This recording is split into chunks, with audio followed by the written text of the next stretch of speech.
السلام علیکم. وعلیکم السلام. اپنا نام، آپ کا نام کیا ہے؟ میرا نام فیصل مسیح ہے اور میں ڈسٹرکٹ قصور سے ہوں. سر پرائیویٹ جاب کرتا ہوں میں، اور میرا تھوڑا شوق ہے کمپیریٹیو ریلیجن کا، تو میں اس کے بارے میں کویسچن کرنا چاہتا ہوں. آپ کرسچن ہیں؟ جی سر. سر میں صحیح بخاری 3808 کا ریفرنس دے کے کہتا ہوں کہ حدیث نمبر 3808. حضور پاک صلی اللہ علیہ وسلم نے 4 صحابہ کو ریکمینڈ کیا تھا کہ اگر کسی نے قرآن سیکھنا ہے تو ان 4 صحابہ سے سیکھے، جن میں حضرت ابی بن کعب تھے، ابو حذیفہ کے غلام سالم تھے، معاذ بن جبل، اور 4 صحابہ دکھا رہے، وہ دیکھ لیجئے گا. ابی بن کعب سے مستدرک الحاکم میں ایک حدیث ہے، حدیث کا نمبر ہے 8068، اور اس میں صحیح ہے اس کو بخاری اور مسلم کی شرائط پہ. حضرت ذر فرماتے ہیں حضرت ابی بن کعب سورہ احزاب پڑھ رہے تھے، میں نے کہا اس کی 73 آیات ہیں. انہوں نے فرمایا صرف میں نے کہا صرف. آپ نے فرمایا میں نے دیکھا یہ سورہ تو سورہ بقرہ کے برابر ہے، اور ہم اس آیت میں جو پڑھا کرتے تھے اس میں یہ بھی تھی شادی شدہ مرد اور شادی شدہ عورت جب زنا کرے تو ان دونوں کو لازمی طور پر رجم کر دو، اللہ تعالیٰ کی طرف سے سزا ہے.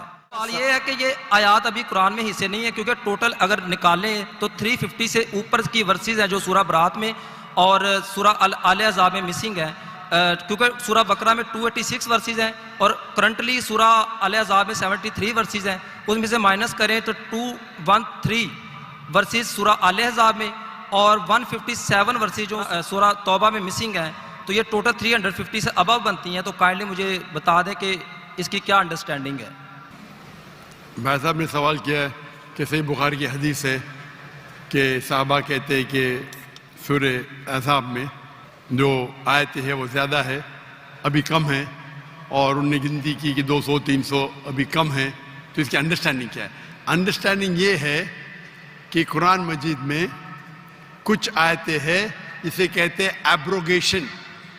مطلب قرآن کی آیت ہے سورہ بقرہ کی سورہ نمبر 2 آیت نمبر 109، 106 اور 109، کہ ہم اللہ تعالیٰ آیتیں کو بھلاتا نہیں، لیکن اس کے بدلے بہترین آیت پیش کرتے. تو اسے کہتے ہیں ایبروگیشن کو عربی میں کیا کہتے ہیں؟ ناسخ اور منسوخ. ناسخ اور منسوخ.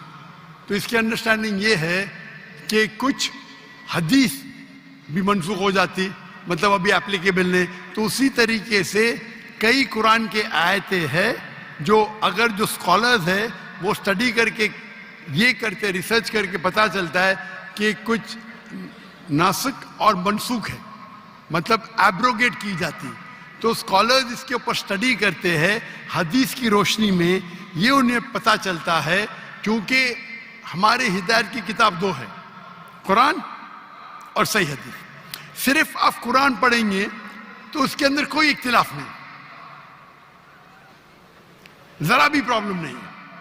جب حدیث پڑھتے ہیں تو حدیث 3 قسم کی ہوتی ہے موٹے موٹے. تو قسم ایک صحیح، ایک ضعیف اور ایک موضوع. صحیح مطلب اوتھینٹک، ضعیف مطلب ویک، اور موضوع مطلب گڑی ہوئی. اس طریقے سے تو یہ تو ایک ٹائپ آف کلاسیفیکیشن ہے، کئی قسم ہے کلاسیفیکیشن کے حدیث کے. تو جہاں تک کہ قرآن کی آیت قرآن on it's own there is no problem, کوئی پرابلم نہیں. حدیث میں، حدیث کے اندر آپ کو پہلا دیکھنا پڑے گا حدیث صحیح ہے کہ ضعیف ہے کہ موضوع ہے،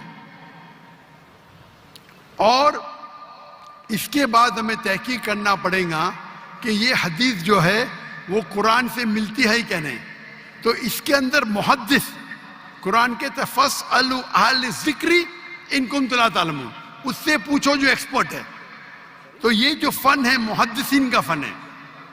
یہ محدثین کا فن ہے کہ وہ حدیث کو دیکھتے ہیں کہ حدیث صحیح ہے کہ ضعیف ہے، وہ کیا کانٹیکسٹ میں، اور اس کو لے کے وہ تحقیق کرتے ہیں اور پھر جواب دیتے ہیں. تو یہ فن ہے محدثین کا. کس کا؟ جو حدیث کے ایکسپرٹ ہے. تو قرآن کہتا ہے فَاسْأَلُوا أَهْلَ الذِّكْرِ ان کنتم لا تعلمون، اس سے پوچھو جو ایکسپرٹ ہے. تو یہ ایک فن ہے. ایک عام انسان کو جانچنا یہ حدیث صحیح ہے کہ نہیں وہ ڈیفیکلٹ ہے. ہر فن کا ماہر ہوتا ہے. وہ محدث سنو تو دیکھتے ہیں بھائی رجال کون ہے، اس کی راوی کیا ہے، اس سے ٹکراتا ہے کہ نہیں ٹکراتا ہے، اور تحقیق کر کے کہتے ہیں کہ یہ حدیث صحیح ہے کہ ضعیف ہے، وہ راوی ہے، سکہ ہے، 12 کیٹیگریز ہے. تو یہ ایک الگ فن ہے. تو وہ فن کو بیس کر کے وہ تحقیق کر کے پھر جواب دیتے. تو یہ محدثین ہی جواب دے سکیں گے کیا یہ کتنے آیتیں ہیں. Hope the answers the question.